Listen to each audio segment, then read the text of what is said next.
Intelligent mathematics classes में आप सभी विद्यार्थियों का एक बार फिर से स्वागत है। आज हम क्लास 10 के उन बच्चों के लिए ऑब्जेक्टिव प्रश्नों का सॉल्यूशन लेकर आए हैं जिन्हें 2025 के मैट्रिक एग्जाम में बैठना है। ठीक है बच्चों, तो चलिए, वीडियो छोटा है लेकिन बहुत इंपॉर्टेंट है, आपको 10 नंबर दिला देगा। आप वीडियो को पूरा देखें और एक एक प्रश्न को सॉल्व खुद से करें, दिक्कत हो तहाँ वीडियो का हेल्प लें। बिंदु 4,8 तथा -4,-8 का मध्य बिंदु क्या होगा? बच्चों, मध्य बिंदु का फॉर्मूला होता है x1 + x2 बटे 2, y1 + y2 बटे 2। मध्य बिंदु का सूत्र होता है बच्चों x1 + x2 बटे 2, y1 + y2 बटे 2। ये मिड पॉइंट का फॉर्मूला होता है। अभी बच्चों हमारे पास x1 है प्लस में 4, x2 है माइनस में 4, तो 4 में -4 को जोड़ देना है, डिवाइडेड बाई 2 से भाग दे देना है। y1 है हमारे पास +8, y2 है -8, दोनों को जोड़ देना है और 2 से भाग दे देना है, यानी 8 + -8 बटे 2। अब जब 4 में -4 जोड़ेंगे तो 0 होगा, 0 में 2 से भाग देंगे तो 0 आ जाएगा, 0 आ जाएगा, पक्की बात है। जब 8 में -8 जोड़ेंगे तो +-8 कट के 0 हो जाएगा, यहाँ भी +-4 कट के 0 हो जाएगा, और 0 में 2 से भाग देंगे तो यहाँ भी 0 हो जाएगा, यानी 0,0 इसका सही ऑप्शन है। इसी में आपको टिक करना है, ये आपका करेक्ट ऑप्शन हो जाएगा। चलो बच्चों, नेक्स्ट क्वेश्चन की ओर चलते हैं। बच्चों हमारे पास है 2 sin² 30 डिग्री -1, इसका मान क्या होगा? बच्चों 2 की जगह 2 उतार देना है, और sin 30 का मान आप लोग जैसा कि जानते हैं 1/2 उसका स्क्वायर कर देना है, एंड माइनस के बाद 1 लिख देना है। आगे इसको बढ़ाते हैं, 2 अपने जगह पर रहेगा, 1/2 का स्क्वायर बच्चों 1/4 हो जाएगा, माइनस में 1 रहेगा, यहाँ 2 दूना 4 कट हो जाएगा। अब 1/2 में से 1 घटाना है तो 2 आपका LCM बन जाएगा, और यहाँ 1 - 2 हो जाएगा, 1 में से 2 घटेगा, -1/2। तो इस तरह से प्यारे बच्चों इसका सही जो आंसर है वह -1/2 होगा। इसी में आपको टिक लगाना है। चलो, प्रायिकता का एक क्वेश्चन है, PE + PE' बराबर क्या होगा? PE माने किसी इवेंट का घटना का प्रायिकता और उसकी विपरीत घटना का प्रायिकता, दोनों का जोगफल क्या होगा? तो आंसर है 1। आंसर क्या है? 1। इसको हम समझाते हैं। जैसे देखिए, एक कॉइन है, एक सिक्का है, उसको उछाला गया, तो इसके 2 रिजल्ट होते हैं, हेड नहीं तो टेल। तो हेड का उल्टा टेल होता है, तो हेड आने का प्रायिकता PH, हेड आने का प्रायिकता में हम टेल आने का प्रायिकता को जोड़ना चाहते हैं, तो हेड आने का जो प्रायिकता होगा वह 1/2 होगा, आधा चांस, ठीक है। और टेल आने का भी प्रायिकता 1/2 होगा। अब 2 का लघुत्तम लीजिएगा तो 2 होगा, और 1 जोड़ 1 भी 2 होगा, और 2 से 2 भाग दोगे तो 1 बार में कट जाएगा, 1 आ जाएगा। इस तरह से याद रखेंगे प्यारे बच्चों, PE + PE' बराबर 1, ठीक है।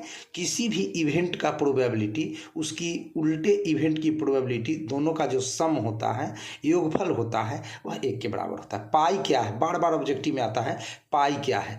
तो पाई एक अपरिमेय संख्या है प्यारे बच्चों, पाई एक अपरिमेय संख्या है। कुछ बच्चे सोचते हैं कि पाई का मान 22/7 होता है, तो वो परिमेय संख्या समझ के उसी को सही आंसर मान लेते हैं, लेकिन गलत हो जाएगा आपका, ठीक है। पाई का मान 22/7 क्लियर होता नहीं है, समझ गए? अपरिमेय संख्या है पाई। चलिए, तो पाई एक अपरिमेय संख्या है, याद रखा कीजिएगा। चलो जी, आगे ट्रिगोनोमेट्री से लिया गया क्वेश्चन है, सेक थीटा में कॉस थीटा से गुना करेंगे तो रिजल्ट क्या होगा? ठीक है बच्चों, सेक थीटा में कॉस थीटा से गुना करेंगे तो क्या होगा? सेक थीटा और कॉस थीटा एक दूसरे का उल्टा होता है। जैसे आपने कॉस थीटा के बारे में क्या पढ़ा है? कॉस थीटा के बारे में पढ़ा होगा कि यह आधार बटे कर्ण होता है, यानी B/H, और सेक थीटा ठीक इसका उल्टा होगा, यानी कर्ण बटा आधार। अब बेस से बेस कटेगा 1 बार में, कर्ण से कर्ण कटेगा 1 बार में, और 1 गुना 1 कितना होगा? 1। इस तरह से कॉस थीटा में सेक थीटा से गुणनफल, इसका रिजल्ट आपको 1 होगा। आपको 1 में टिक मारना है प्यारे बच्चों। अगला प्रश्न है, x² - 8 का शून्यक क्या होगा? ये आपका प्रश्न ऐसा है जो आपको 2 नंबर में भी आ सकता है और 1 नंबर में भी आ सकता है। चलो मैं इसको सोल्व करके बता देता हूँ। x² - 8, देखो बच्चों, एक्स स्क्वायर माइनस 8 का आपको शून्य निकालना है तो बराबर में 0 डाल दो। उसके बाद एक्स स्क्वायर ये -8 उधर जाएगा तो +8 हो जाएगा। उसके बाद एक्स पर से स्क्वायर हटेगा तो प्लस माइनस अंडर रूट आएगा बच्चों। उसके बाद एक्स बराबर प्लस माइनस अंडर रूट 8 है, 8 को लिख ही सकते हैं ना, 2 दूना 4 दूना 8 लिख ही सकते हैं ना।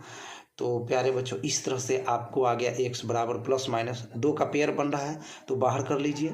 इस 2 का पेयर नहीं बना है तो ये रूट में ही रह जाएगा। इस तरह से एक्स का जो वैल्यू हुआ वो आपका प्लस में 2 रूट 2 भी हुआ और माइनस में 2 रूट 2 भी हुआ। तो यही इसका शून्यक हो गया। तो अगर ऑब्जेक्टिव आता है तो इसी को आप सही आंसर मानिएगा, सब्जेक्टिव है तो ये पूरा बनाकर दिखाइएगा, 2 नंबर मिल जाएंगे। चलो बच्चों आगे बढ़ते हैं।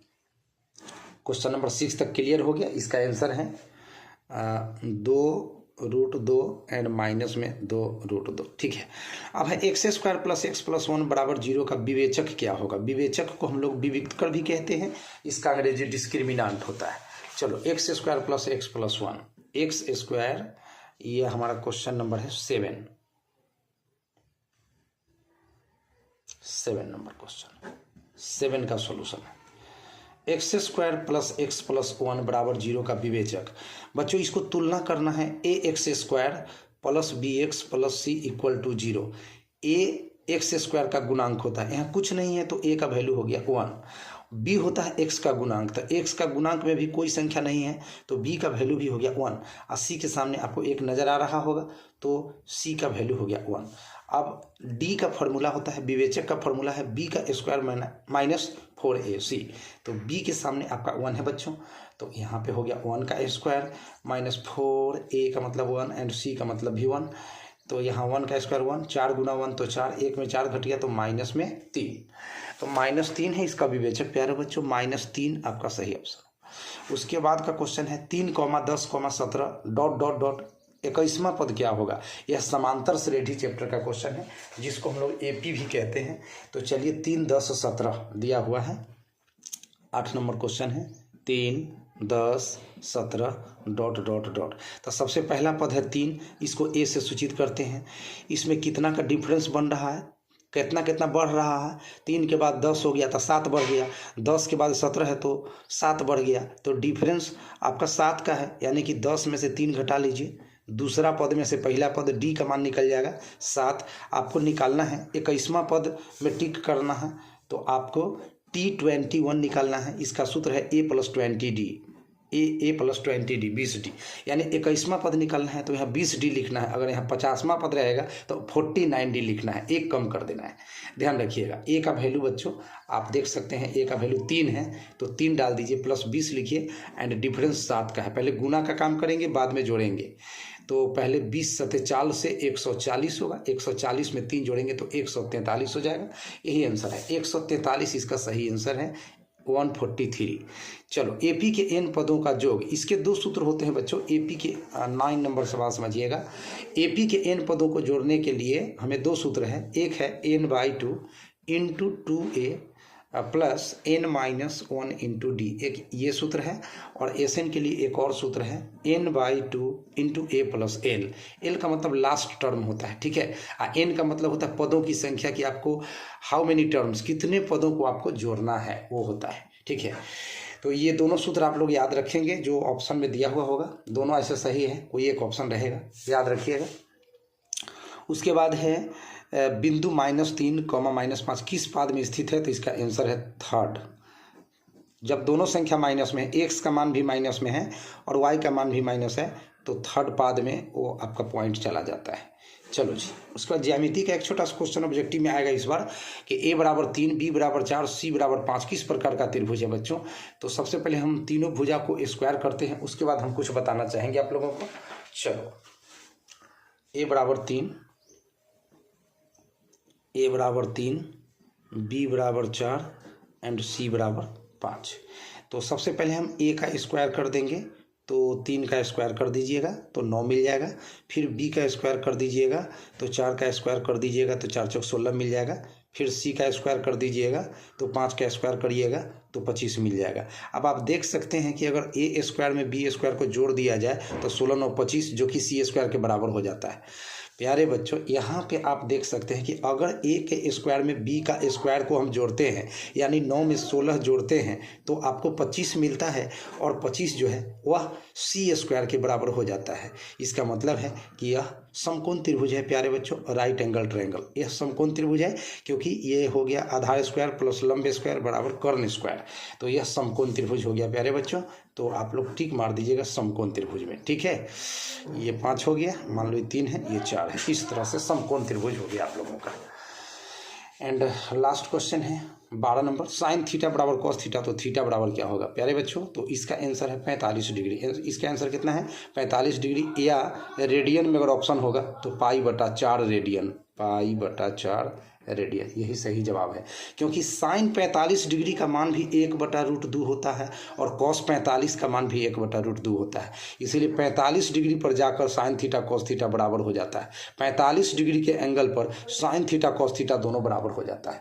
तो ये वीडियो अगर अच्छा से आपने देखा होगा तो आपका आगामी परीक्षा में 10 नंबर गारंटी के साथ आएंगे। तो नेक्स्ट वीडियो लेकर बहुत जल्दी आपके पास हाजिर होते हैं। तब तक के लिए खुश रहिए, अच्छे से पढ़ते रहिए। जय हिंद।